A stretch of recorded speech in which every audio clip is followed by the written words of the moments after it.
stranger with a warm coat. The night was cold. Too cold for any child to be sitting outside. But there she was, curled up next to a trash bin, her small arms hugging her knees. The city lights blinked around her, and neon signs painted her blue. Skin with strange colors. Her name was Kira. She was not from Earth. That much was clear. Her skin had a soft glow. Tiny silver lines ran across her cheeks like electric tattoos. 2 small antennae poked out from her head, twitching in the cold, but no one looked twice. People in this city had learned not to stare, not even at aliens. Sleek's spaceship had dropped her there just an hour ago. It had landed for only a few seconds.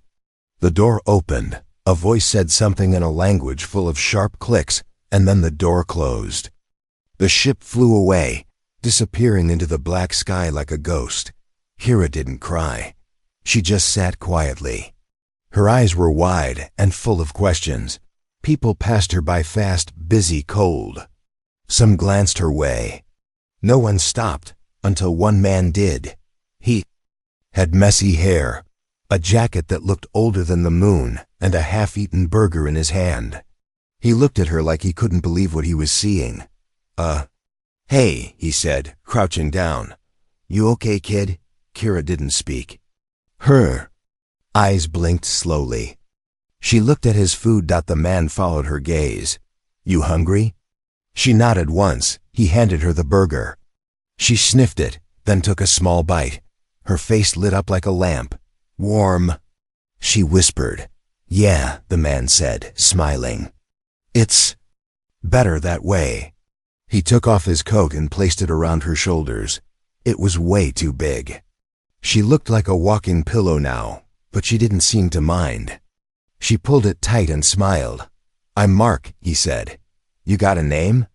Kira. She said softly. Well, Kira, Mark stood up. There's a diner around the corner. You want something hot to drink? Kira looked at him. Her eyes were unsure, but the burger had been good. The coat was warm. She nodded again. They walked together, slowly. Kira's feet were bare, but she didn't complain. Mark noticed and frowned. Man, your parents really dropped the ball, he muttered. Kira looked down but said nothing. The diner was quiet, lit with yellow lights and soft music. A few old men sat at the counter, drinking coffee and pretending not to notice them. The waitress raised an eyebrow when she saw Kira, but Mark just smiled. Cocoa for the kid. Extra marshmallows. Sure, the waitress said, then walked away, still staring. Mark and Kira sat in a booth near the window. Kira looked outside like she expected someone to come for her. No one did. Her hands were still glowing slightly. She tried to hide them. Under the table, so Mark said. Where you from, space? Kira hesitated. Xylan sector, outer zone, very far. Mark nodded like he totally understood. Right, makes sense. The cocoa arrived, and Kira took a sip. Her eyes went wide. Again.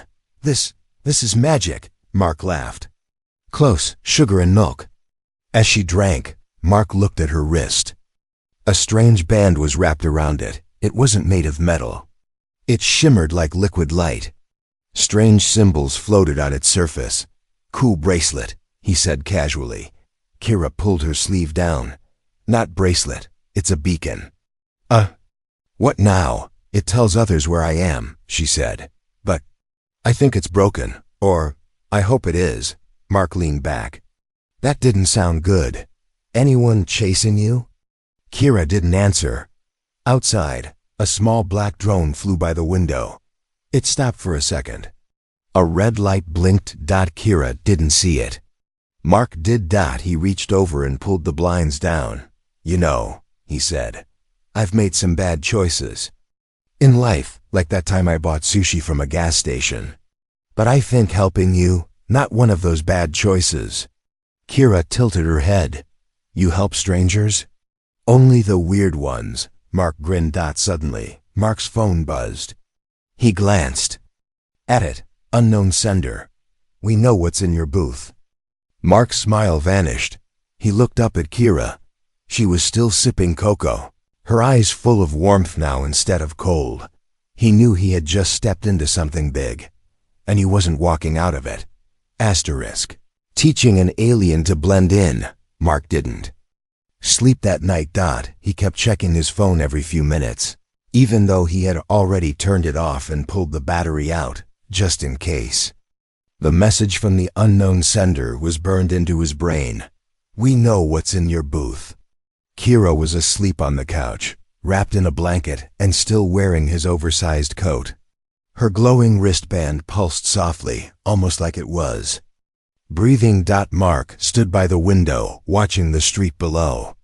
Nothing unusual. Just rain, puddles, and a cat trying to attack a trash bag. But his gut said something wasn't right. The next morning, Mark decided it was time for Plan A. He had no Plan B. All right, Space Kid, he said, handing Kira a bowl of cereal. We need to make you a little more human-looking. Kira looked up, milk on her chin. But I am not human. Yeah, I got that from the glowing wrist thing, the antennae, and the way you called cocoa liquid joy. She blinked. It is joy, in liquid form, he smiled. Still, if people keep staring at you like you're a neon jellyfish, we're gonna have problems. So step 1. Disguise. Operation Blend In began with a trip to Mark's closet.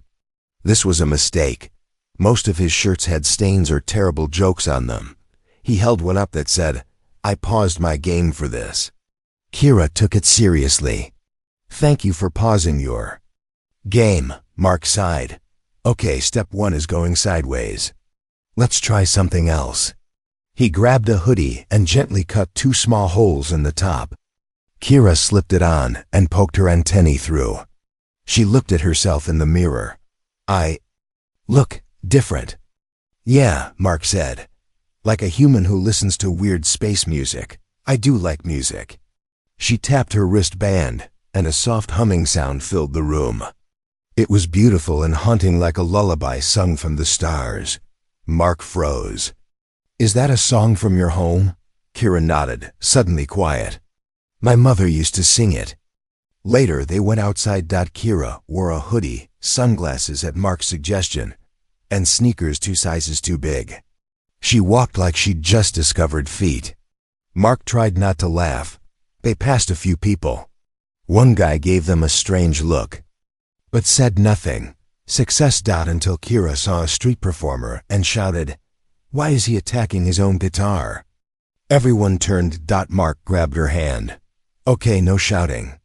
Also, never say attack in public. Ever. They reached the park. Kids were playing. Kira watched them like they were some rare species. Do you want to try? Mark asked. She nodded slowly. A group of kids invited her into a game of tag. Kira didn't understand the rules at first, but once she got the hang of it, she was too fast. Like Blur level fast. One kid tripped trying to catch her and rolled into a bush. Kira. Mark called out, laughing nervously. Tone it down. Earth speed, please. She slowed down. A little. Back at the apartment, Kira stood in front of the TV while Mark made grilled cheese. She pointed at the screen. Is this ... entertainment? Mark looked over. That's a reality show. It's the opposite of entertainment. He turned the channel. Suddenly, the screen showed a news alert. Breaking. Unknown alien activity detected in downtown sector. Witnesses claim to have seen a young Xylan child near Greenstone Diner. Authorities have not confirmed details. Citizens are advised to report any unusual behavior. Mark dropped the spatula. That's too close. Kira stepped back from the TV. They're looking for me. Mark turned to her, serious now. Who are they? The police? Or something worse? She hesitated. I think both. She lifted her sleeve. The wristband's glow had changed. It was now blinking red. What does that mean? Mark asked. Kira swallowed hard. It means someone has activated the signal. They are tracking me. Mark backed up. How many someones are we talking about? Too many. Suddenly, a thump came from the fire escape. Mark froze. Kira's antennae straightened. He peeked through the blinds. A black orb drone hovered outside the window. It made a soft clicking sound. Then it blinked and zipped away. That's bad, Kira said. That was one of his. Whose? She looked at him. The Collector. The name hung in the air like poison. Mark grabbed his jacket. Okay, grab the cocoa. We're leaving. Minutes later, they were walking fast down the alley behind the building. Kira looked up. You don't have to help me. I'm not your problem. Mark stopped and turned. You're not a problem. You're a person, a weird one. But still. She looked at him with something close to tears in her eyes. You are strange for a human. Thanks, I try. Suddenly, a van screeched around the corner, black windows. No plates. Mark shoved Kira behind a dumpster. Hide, don't move. The van stopped. A figure stepped out, tall, wearing a sleek black coat with glowing red trim. A mask covered his face. He looked around. Then straight at the dumpster. Mark's phone buzzed again. Nice try. You're not fast enough, Mark. He didn't remember giving them his name. Asterisk, the Collector's offer. The man in the black coat didn't move. His mask reflected the dim alley light like polished metal. He stood silent, as if the whole world had stopped just for him. Mark's heart pounded in his chest. He crouched behind the dumpster, holding his breath. Kira sat beside him, eyes wide. Her glowing wristband now pulsing faster. Red. He knows we're here, she whispered. Mark didn't answer. He was trying to think, but fear was crawling up his spine like ice. Then the man spoke. His voice was smooth, calm, and way too polite for someone standing in the middle of a kidnapping. Mark, I know you're listening. And I know what you're hiding. Asterisk. Mark peeked around the corner, just for a second. The man was holding up a small black cube. It floated in his palm, rotating slowly. The cube projected a hologram. Kira's face. Spinning, flickering, targeted. She doesn't belong here, you know it, I know it. But I'm not here to hurt her. No, I'm here to help. I collect what others throw away. Kira flinched. That's what they did, isn't it, little one? Your own family. They used you as bait. Mark clenched his fists. He couldn't stay hidden forever. He stepped out. All right, Robo-Creep. You found us. What do you want? The masked man tilted his head. You're brave. Or foolish. Maybe both. Mark shrugged. Usually both. The man took a step forward. Kira stood up behind Mark. I'm not going with you, she said clearly. The Collector chuckled. Oh, but you already are. The moment that beacon turned red, every hunter in this city got your scent. He turned back toward the van. I'm just offering protection, comfort, a warm cell and regular feedings. Mark blinked. Did you just say feedings? The man turned his masked face to Mark. She's valuable. To some, a weapon. To others, a key. You're just a man who found a stray. Don't break yourself trying to keep what isn't yours. Kira stepped beside Mark. I choose where I belong. And it's not with you. The Collector tilted his head again. Then he smiled under the mask. So be it. Suddenly, the cube in his hand flashed and two spider-like drones leapt off the van roof, clicking and hissing, legs sharp and fast. Run! Mark shouted, grabbing Kira's hand. They sprinted down the alley, twisting between trash cans and back doors. One drone leapt, slicing the edge of Mark's jacket. Sparks flew as it skidded across the brick wall. Kira lifted her wristband. It flared with a sharp blue light zap. A bolt of energy slammed one drone, frying it mid-air. Mark glanced at her, stunned. Remind me never to make you mad. Kira looked equally surprised. I didn't know it could do that. They turned a corner and nearly ran into a fire escape ladder. Mark jumped, grabbed the bottom, and pulled it down. Up. Kira climbed like a pro.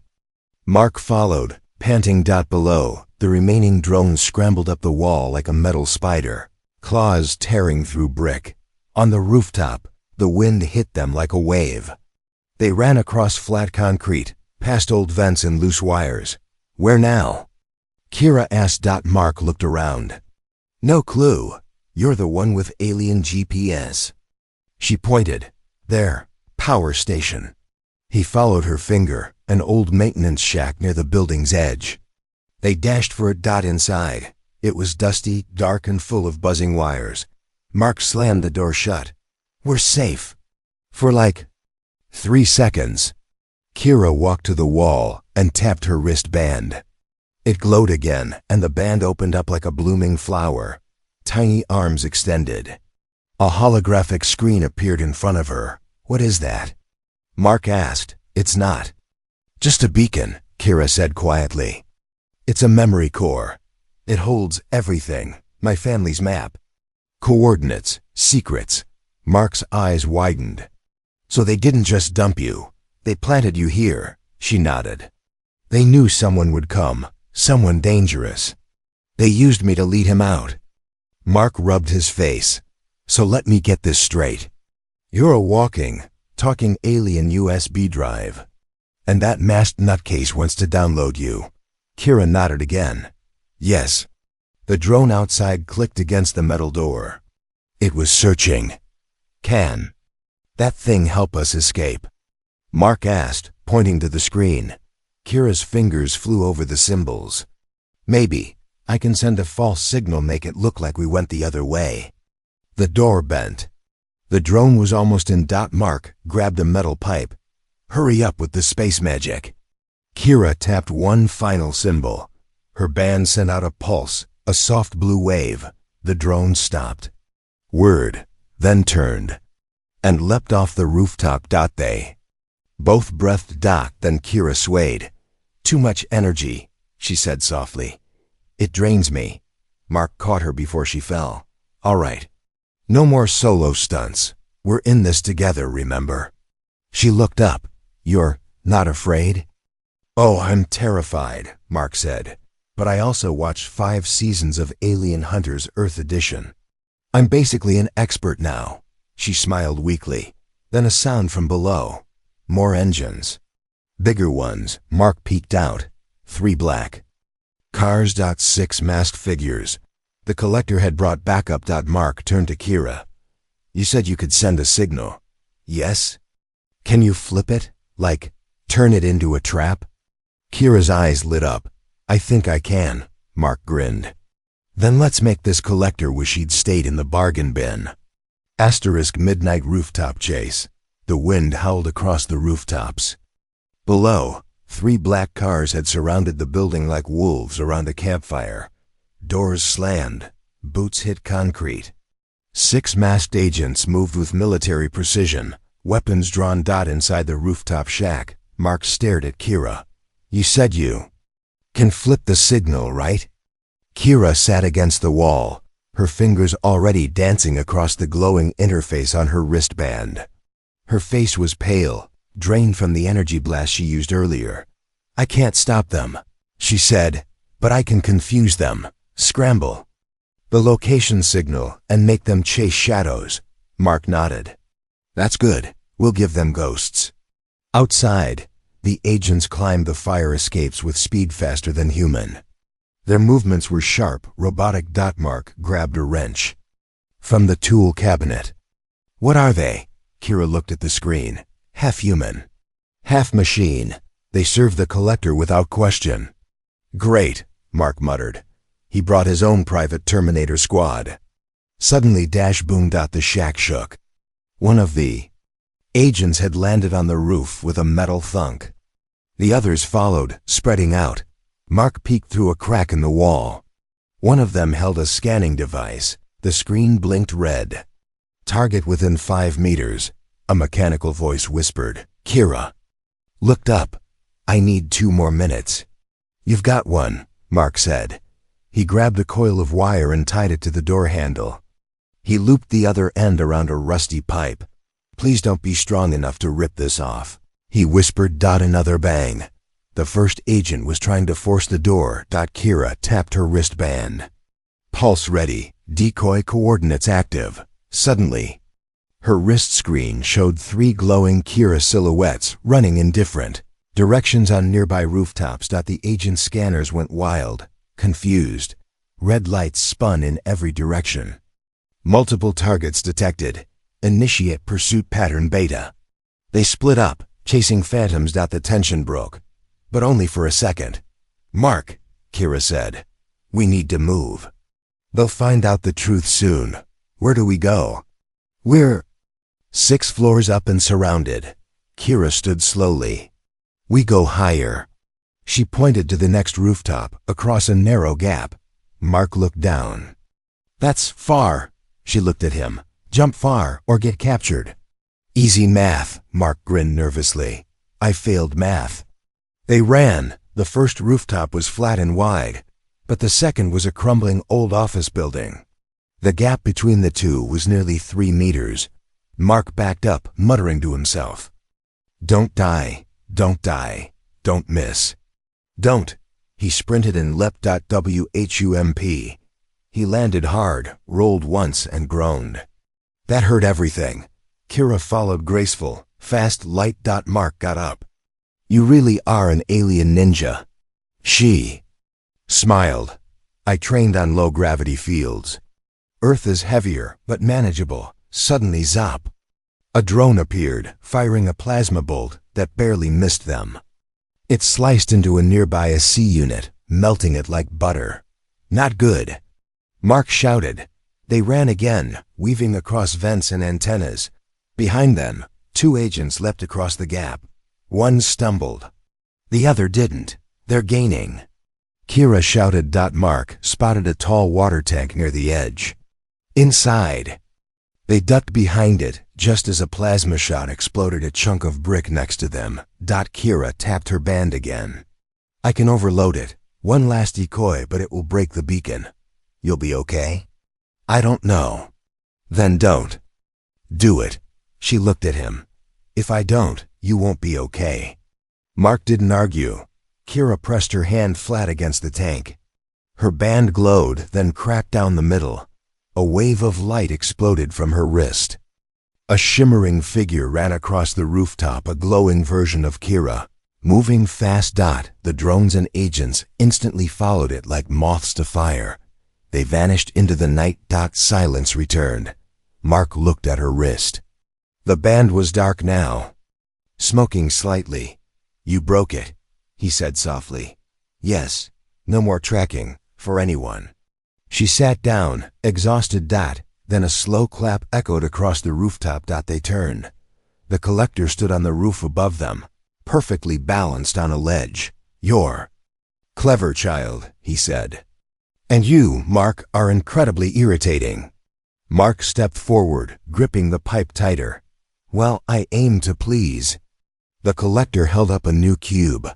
I've collected thousands of creatures, millions of memories, but never a human who'd fight this hard for someone not his own. He smiled beneath the mask. I offer you a trade. Mark froze. What kind of trade? Her for you. Silence. Mark's throat tightened. You'll let her go? She vanish, safe, unharmed, free. And you? You'll come with me. I want to understand what makes a species so stupidly brave. Kira stood up. No, Mark, don't. Mark looked at her. Then at the collector. Then he said something that surprised even himself. You want me? Come and take me. He turned, grabbed Kira's hand. Jump. What? Mark ran full speed toward the next rooftop. Toward the dark. Toward the unknown. No choice. He yelled, We jump or we're his. Behind them, the collector raised his hand. Zazap. Boom. Mark and Kira leapt off the edge. The rooftop exploded behind them. They crashed through a rooftop sign into an abandoned building. Dust. Silence. Then coughing. Mark helped Kira up. Okay, that's it. No more rooftops. Ever. She looked at him, tears in her eyes. You would have traded yourself, for me. He nodded. Yeah, that's what humans do. She stared at him for a long moment, then said softly, then maybe I want to be human too. Secrets of the wristband rain fell like static from the sky. Inside the half-collapsed building, Mark lit a small fire using an old lighter and some broken furniture. The flames flickered against the cracked walls and dust-covered windows. The city outside was buzzing, alert, hunting. But for a moment, inside this quiet place, they were invisible. Kira sat by the fire, her legs pulled close to her chest. Her wristband, once glowing and full of life, was now a dead husk. The crack down the center still pulsed faintly, like a final heartbeat refusing to quit. Mark watched her in silence. She hadn't spoken much since they jumped. Since he nearly gave himself up to save her. Since she broke the only thing keeping her connected to her people. You okay? He finally asked. No, she said softly. Mark nodded. Same. She looked at him. Her eyes weren't glowing anymore. They were tired, human tired. I broke something important, she whispered. You saved both of us, Mark said. That's kind of a win, Kira shook her head. You don't understand. That band, it wasn't just a tracker, it was my memory. Your memory? She nodded. My species. We don't store memories in our minds the way humans do. We keep them in tech, clean, safe, organized. Mark raised an eyebrow.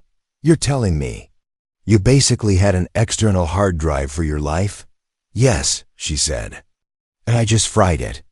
The fire crackled. Mark leaned back against the wall. So what do you remember now? Kira looked at the flames. Not much. Just feelings, flashes. She closed her eyes. A woman singing in a different language. A planet with two suns, my father's voice. Something about running, hiding. She looked at him.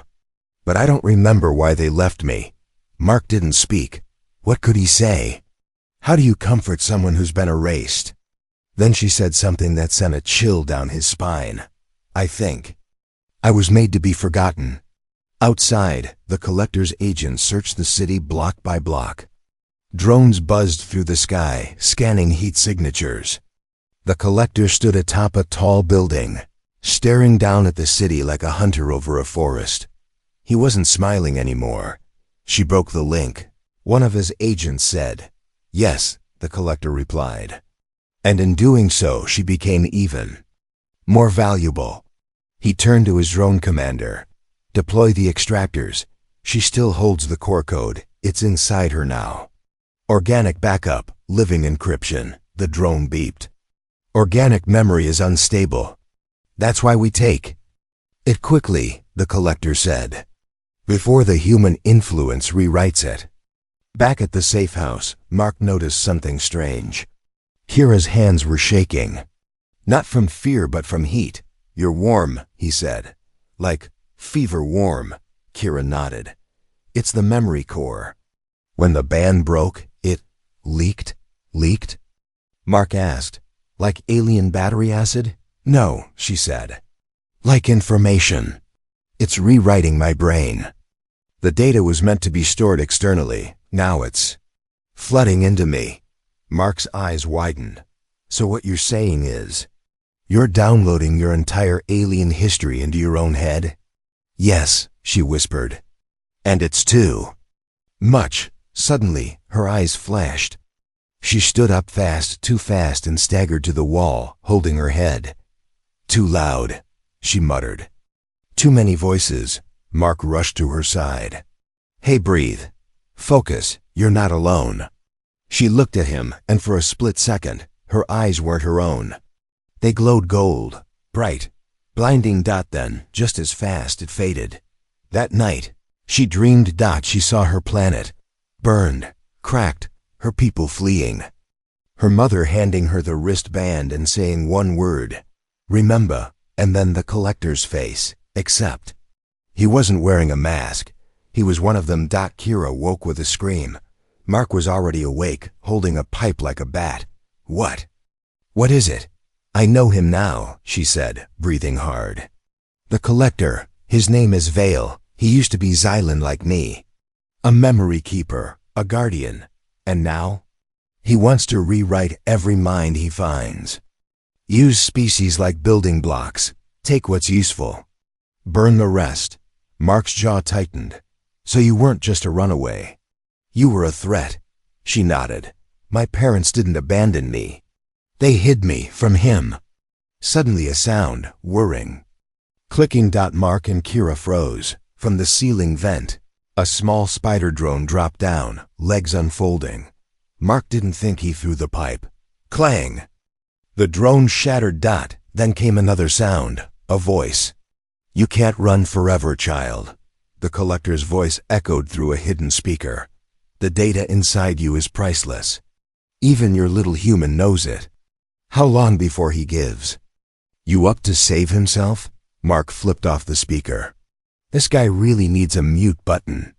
Kira was shaking again, but not from fear this time. From rage. I want to stop him. Mark smiled. Now that's the alien warrior spirit I was hoping for. She looked at him. Will you help me? He didn't even hesitate. Always, she smiled. Not like a scared child or a confused visitor, but like someone finally choosing who they want to be. Far away, the collector stood inside his ship. He stared at a growing hologram of Kira's face, flickering with code. She's evolving, one drone reported. Her mind is becoming hybrid. The collector smiled. Then we must take it before it becomes something worse. What, sir? The collector turned. Human. Humans don't back down 3 days. That's all the time they had. Mark knew the collector would return. And this time, he wouldn't just bring drones. He would bring war. And Kira. She was changing. Each day, more of the data inside her brain unlocked. And with it came pain, power, and purpose. We can't run anymore, Mark told her, as they looked out from a rooftop overlooking the city. We hit back. We end this, Kira nodded. Her eyes flickered, not just blue, but with gold and silver data streams running through her irises. She wasn't just an alien anymore. She was becoming something else. The human plan, which was 35% crazy. Mark needed help. So he called the only people who might say yes without asking too many questions. Lex, his best friend and a conspiracy theory gamer who had always wanted aliens to be real.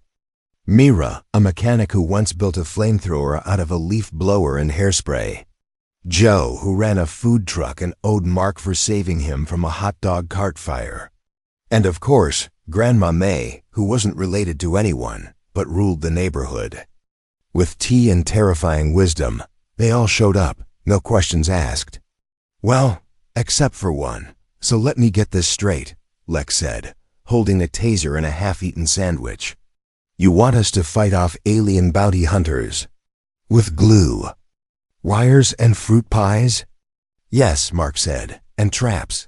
Lots of traps. Awesome, Lex grinned. I'm in. The setup begins the battleground. An abandoned amusement park at the city's edge. Rusty rides, broken lights. A haunted house that actually smelled like regret. Mark and his team turned it into a fortress. Mira wired shock panels into the bumper cars. Joe cooked dozens of pies loaded with hot sauce, mustard, and glue. Lex programmed motion sensor lights and sound traps to create confusion. Grandma May? She sat at the front gate with a broom like it was a magical staff. Let them come. Kira. Help too. With her data core fully active, she could now interface with machines, waking up old tech that had been dead for years. She touched the Ferris wheel control panel. It hummed to life. She looked at Mark. This place obeys me. He smirked. Good, let's make it bite. The storm breaks at midnight. The sky turned black, not from clouds, but from something worse. The collector's ship descended slowly, silent and massive. A floating monolith. Lights glowed like angry eyes across its surface. From the ship's underbelly, dozens of drones dropped like raindrops. They hit the ground, unfolded, and began marching toward the park. The first trap triggered. A funhouse. Mirror wall exploded with blinding light and screeching alarms. Drones spun in circles, confused by their own reflections. One launched a plasma shot and hit itself by accident. The second wave stepped into the bumper car trap. Zazap. Electricity arced through their systems, frying circuits. Mira laughed from her hiding spot. Still got it. Then the real fight began. The battle for Kira. The collector himself stepped off his ship, floating an inch above the ground. He looked around at the chaos and said, "So, this is the strength of humanity, snacks and garbage?" "Hey!" Joe shouted, hurling a flaming pie. "Those snacks are handmade." The pie missed, but the flaming Ferris wheel that Kira had reactivated? That didn't miss. It rolled down the slope like a massive metal meteor, crashing through rows of drones and exploding in sparks. The collector finally looked. Annoyed. He raised his hand and the drones regrouped. Smarter, faster, meaner. They stormed the haunted house. Mark and Lex fought them with tasers and baseball bats. "You owe me a new sandwich," Lex yelled, zapping one in the leg. Up top, Kira stood at the carousel, her hands pressed against the console. Her voice echoed through the speakers. "Your army is metal, but I am code." Every light in the park exploded to life. Music blared. Rides spun wildly. A maze of sound, motion, and chaos surrounded the collector, but he didn't stop. He walked through it. Untouched. UNBOTHERED. The final offer. The collector stood before Kira. His mask shimmered, glitching. "You've seen what you are now," he said. "Join me. I can help you finish the evolution." She looked at him.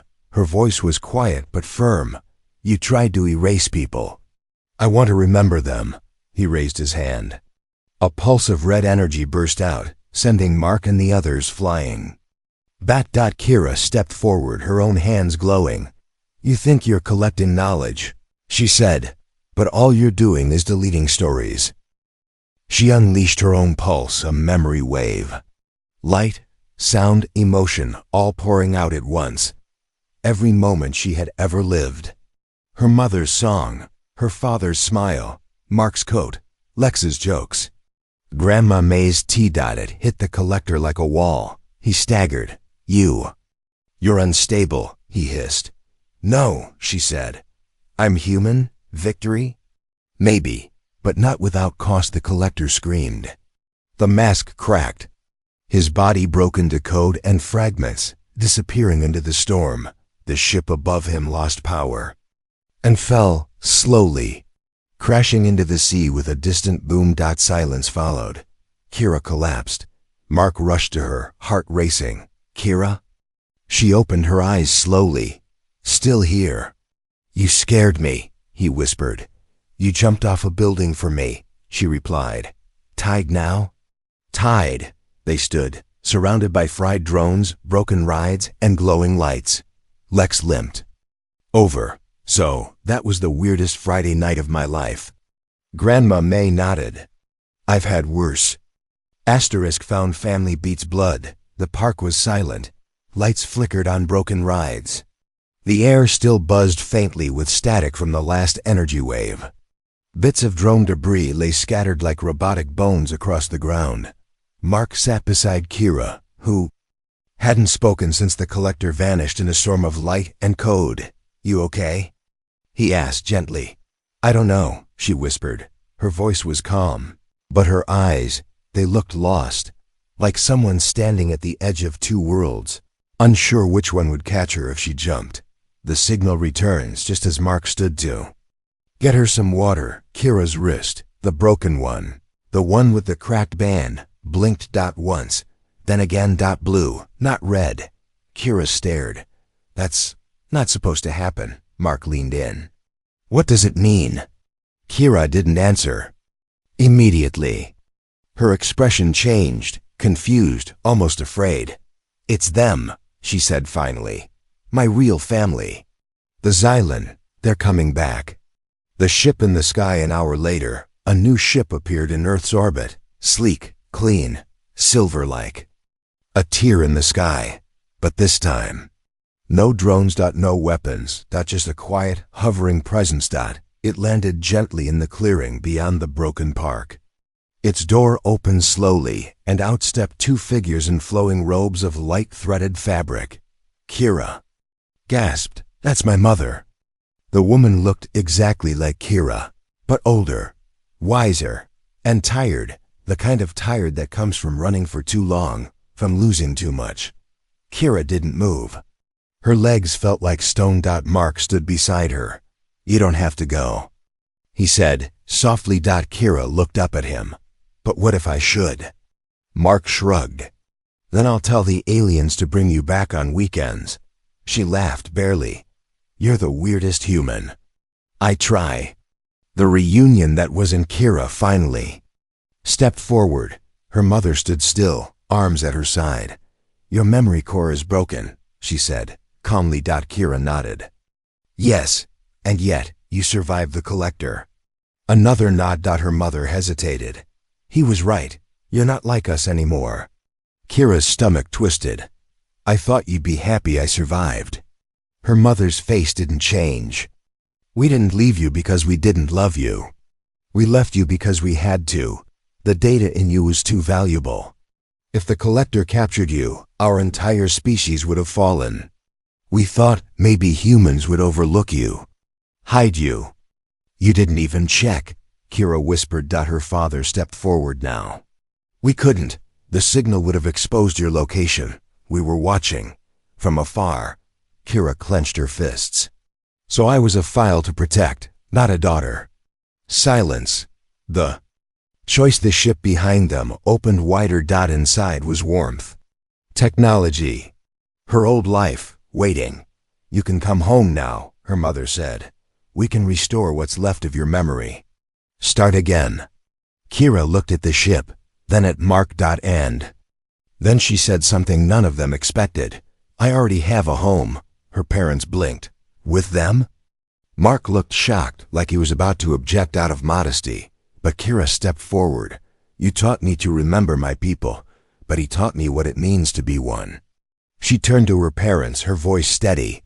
"I'm not just Xylan. Now I'm also something else. I'm the space between both worlds. And I choose this one." Her mother's expression cracked. A hint of sadness, maybe even regret. But she nodded. Double quotes, "We cannot force you. That would make us no better than the collector." Kira nodded once. "I'll visit," she said softly. "When I'm ready." Her father placed a small round device in her hand. "A translator. And a communicator. If you ever want to speak in the language of memory again, use this." Kira looked at him. "I'll remember. All of it. My way. Goodbye. And hello." Again the ship lifted off without noise. No lights, no war. Just peace. Mark and Kira watched until it disappeared among the stars. "So," Mark said, stretching, "now that you've turned down your alien spaceship Uber, what's next?" Kira smiled. "School, I guess." "Seriously?" "I've never taken math before." She sighed. "Might be fun." Mark stared. "Who says math might be fun?" Kira grinned wider. "Me, I'm weird now," he laughed. "You're one of us now, kid." She looked up at him, glowing faintly. "No," she said. "I'm both." 1 week later, Grandma May had adopted her unofficially. Lex was teaching her video games. Mira gave her gloves with tiny toolkits hidden in the fingers. Joe gave her free tacos. Mark was still figuring things out. But every night, he sat on the rooftop and stared at the stars. Kira joined him one evening, her communicator glowing softly. She had a voice message from her mother stored inside. She didn't play it yet. "I will," she said to Mark, "but later." "Take your time," he said. They sat together. Two very different lives. One found family. And far above Earth, the stars blinked quiet, distant, and full of possibilities.